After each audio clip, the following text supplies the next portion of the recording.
नमस्कार दोस्तों, स्वागत है आप सभी का हमारे YouTube channel books and clips पे। दोस्तों, आज हम बात करने जा रहे हैं विदुर नीति के बारे में। तो चलिए दोस्तों, वीडियो को शुरू करने से पहले चैनल को लाइक एंड सब्सक्राइब कर लेते हैं। दोस्तों, महाभारत के एक पात्र है नीतिज्ञ विदुर। वे अकेले ऐसे व्यक्ति हैं जो धर्म अधर्म, नीति अनीति का संपूर्ण ज्ञान रखते हैं। महाभारत में विदुर की स्थिति महत्वपूर्ण मानी जाती है। विदुर अपने व्यक्तित्व में प्रेरणाप्रद और मानवीय व्यवहार रखते हैं। इनका एक एक शब्द महाभारत में राज्य, राजा और प्रजा का कुशल संचालन के लिए उपदेश भी देता है।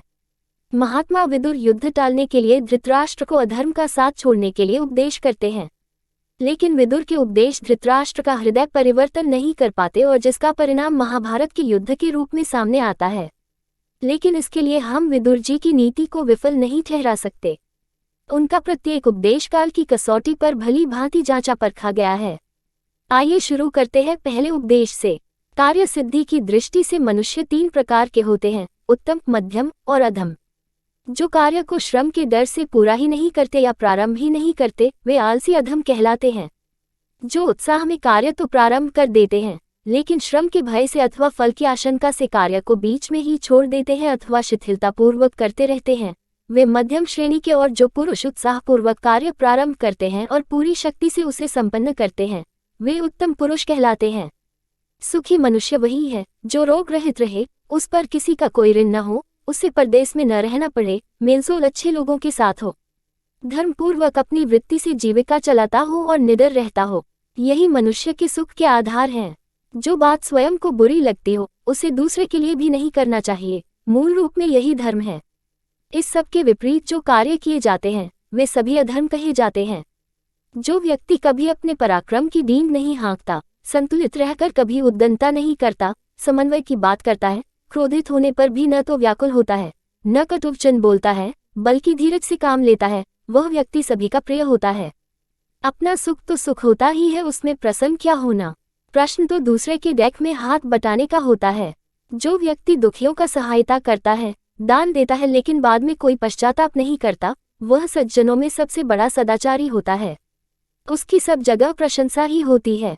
वास्तव में मनुष्य जैसी संगति करता है, जिन लोगों के साथ रहता है, जैसे लोगों की सेवा करता है और जैसा वह होना चाहता है, वैसा ही हो जाता है। जिन विषयों से मन को सताया जाता है, उनसे मुक्ति मिलती है। यदि मनुष्य सभी ओर से निवृत्त हो जाए तो उसे दुख का अनुभव ही न हो। वास्तव में व्यक्ति के लिए यही करणीय है कि वह बांट कर खाए, काम अधिक करे, सोए कम, मांगने पर मित्र को भी दान देने में न हिचके। ऐसा व्यक्ति अनर्थ से सदा दूर ही रहता है।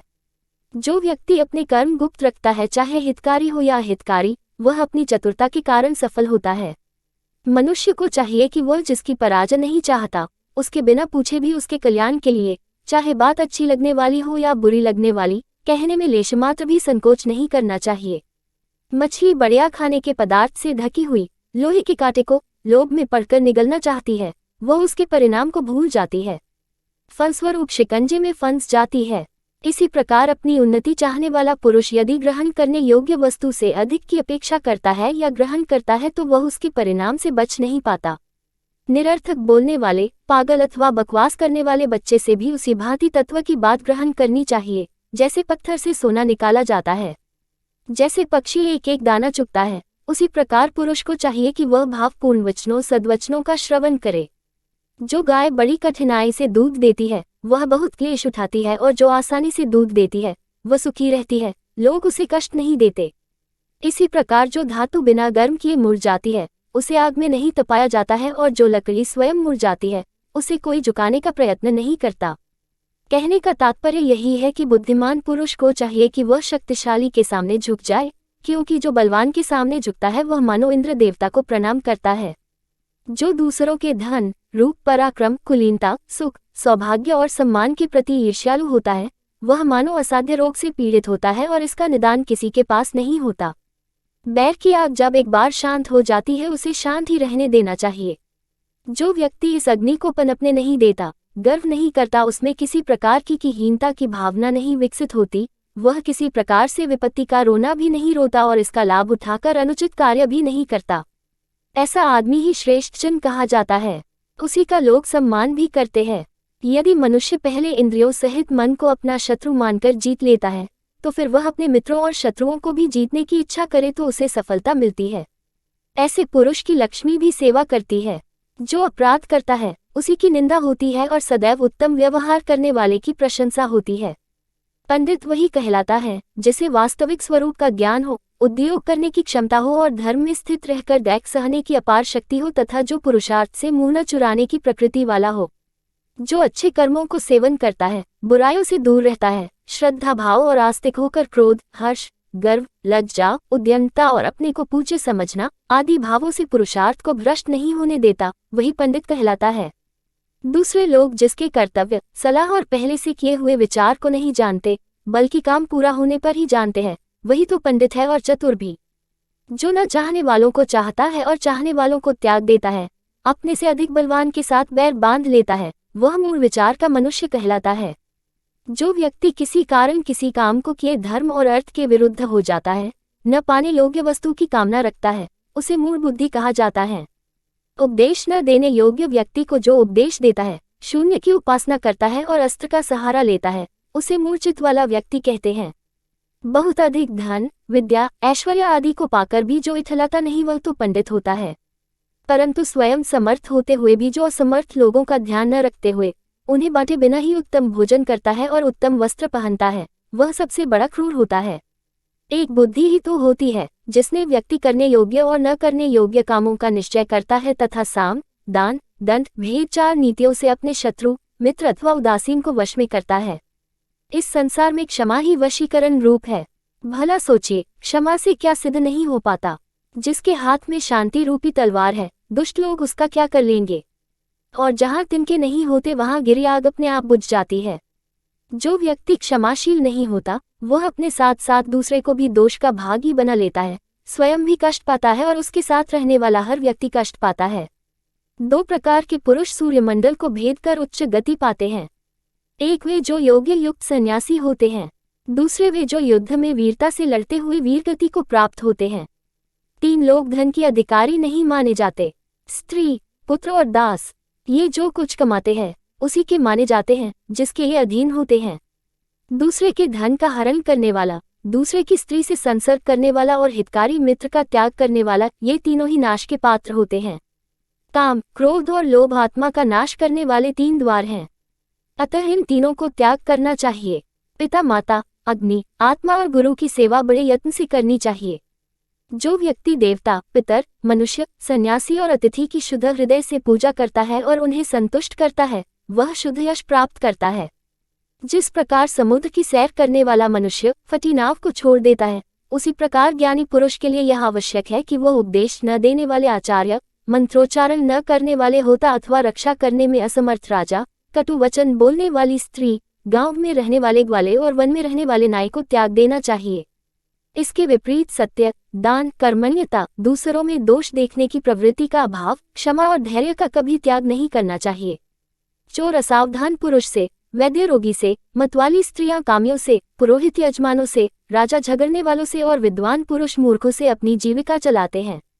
शिक्षा समाप्त हो जाने पर शिष्य आचार्य का, विवाह हो जाने पर पुत्र माता का, काम वासना की शांति हो जाने पर मनुष्य स्त्री का और काम निकल जाने पर व्यक्ति सहायता करने वाले का, नदी की धारा पार करने के बाद नाव का, रोग मुक्त होने के बाद वैद्य का अक्सर लोग तिरस्कार कर देते हैं। जो व्यक्ति दूसरों से घृणा करता है, जिसे अपनी स्थिति पर कभी संतोष नहीं रहता, जो हमेशा क्रोध करता है और जो शंकित रहता है या दूसरों के भाग्य पर अपना जीवन निर्वाह करता है, ये 6 व्यक्ति सदा दुखी रहते हैं। मित्रों से सद परामर्श, धर्मानुसार धन अर्जित करना, पुत्र के प्रति प्रेम, मैथुन में प्रवृत्ति, समय पर प्रिय वचन बोलना, अभीष्ट वस्तु की प्राप्ति, अपने वर्ग के लोगों में उन्नति और जन समाज में सम्मान, ये वे 8 लौकिक सुख है जिन्हें पाकर प्रत्येक व्यक्ति हर्ष का अनुभव करता है। व्यक्ति वही धुरंधर होता है जो समय आने पर या आपत्ति पड़ने पर दुखी नहीं होता, बल्कि साहस से उद्योग करता हुआ सावधानी पूर्वक अपना समय गुजारता है। समय पर दैख सहने से तो व्यक्ति के शत्रु भी पराजित हो जाते हैं। जो व्यक्ति कष्ट नहीं सह पाता वह कमजोर होता है, उसे दूसरे पे आश्रित रहना पड़ता है और अपमानित भी होना पड़ता है। सत्य व्यक्ति का सबसे बड़ा आधार है। दूसरों को आदर देना मानवीयता का सबसे बड़ा लक्षण है। सत्कर्म करने में व्यक्ति को खुला तथा दुष्कर्म करने में संकोची व्यक्ति श्रेष्ठ कहलाता है। अच्छे उपाय का उपयोग करके सावधानी से किया गया कोई कर्म यदि सफल न हो तो बुद्धिमान पुरुष को उसके लिए मन में ग्लानि नहीं करनी चाहिए। हाँ, यह अवश्य है कि किसी प्रयोजन से किए गए कर्म में पहले से प्रयोजन को समझ लेना चाहिए, तब पूरी तरह सोच विचार कर काम करना चाहिए। जल्दबाजी से लिए गए निर्णय से सदैव असफलता का संदेह बना रहता है, इसलिए किसी काम को करने में जल्दबाजी नहीं करनी चाहिए। यदि पेड़ से कच्चा फल तोड़ लिया जाए तो न केवल तोड़ने वाला रस प्राप्त नहीं करता बल्कि वृक्ष का बीज भी नष्ट हो जाता है। समय पर पके हुए फल को ग्रहण करने से रस भी मिलता है, साथ ही बीज भी। मत 3 प्रकार के होते हैं: उच्च कुल का मत, धन और शक्ति का मत तथा विद्या का मत। घमंडी पुरुषों के लिए तो ये मद है, जबकि सज्जनों के लिए ये धर्म के साधन है।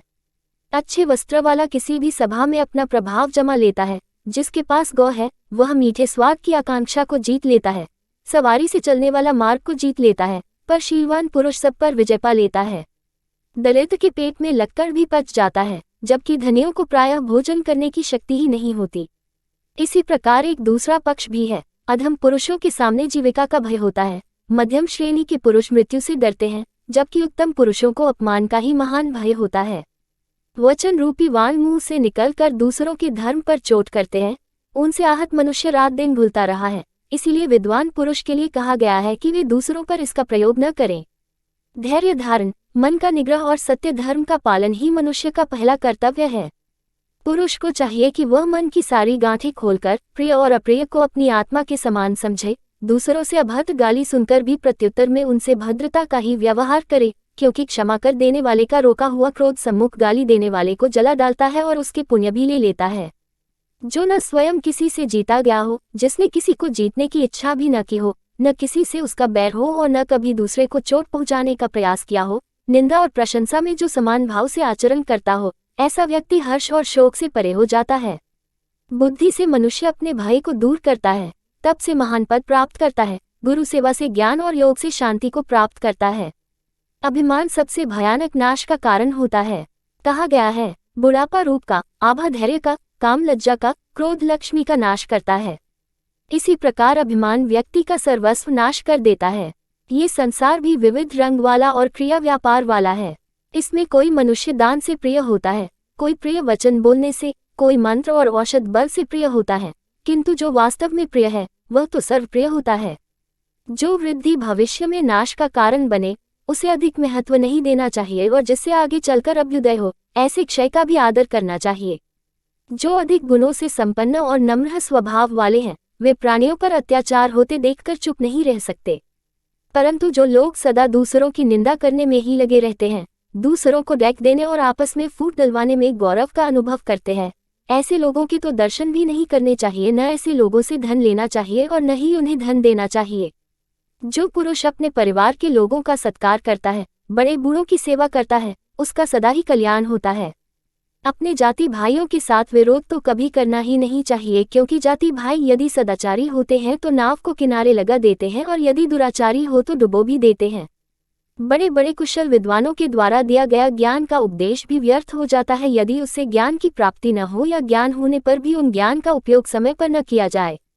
जो विद्वान पुरुष पाप कर्मों को नहीं करता वह सदा ही आगे बढ़ता है, परंतु जो व्यक्ति पहले किए गए पापों के विषय में विचार न करके पुनः उन्हीं को करता है वह बहुत भरे हुए कीचड़ के नरक में गिराया जाता है। बुद्धिमान व्यक्ति को मंत्रभेद के इन 6 द्वारों का जानना चाहिए और धन की रक्षा करने के लिए इन्हें सदा बंद रखना चाहिए। ये 6 द्वार है: नशे का सेवन, निद्रा, आवश्यक बातों की जानकारी न रखना, अपने नेत्र, मुख आदि का विकार, दुष्ट मंत्रियों पर विश्वास और मूर्ख दूत पर भी भरोसा रखना। जो इन द्वारों के बारे में जानते हुए भी इन्हें बंद रखता है वह अर्थ, धर्म और काम, क्रोध सेवन करते हुए भी शत्रुओं को वश में कर लेता है।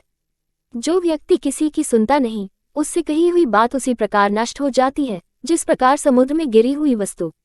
बुद्धिमान पुरुष को चाहिए कि वह स्वयं देखकर, दूसरों से सुनकर तथा अपनी बुद्धि विचार करके ही विद्वान से मित्रता करें।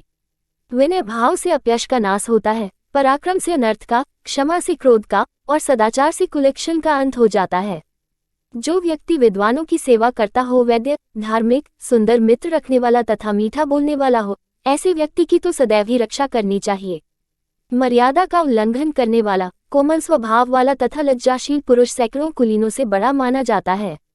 विद्वान पुरुष को अभिमानी, क्रोध, मूर्ख, साहसिक और धर्महीन पुरुष के साथ मित्रता नहीं रखनी चाहिए, क्योंकि मित्र तो वही है जो कृतज्ञ, धार्मिक, सत्य बोलने वाला, उदार, बहुत अधिक प्रेम करने वाला, मर्यादा में रहने वाला और सदा ही मित्रता को निभाने वाला हो।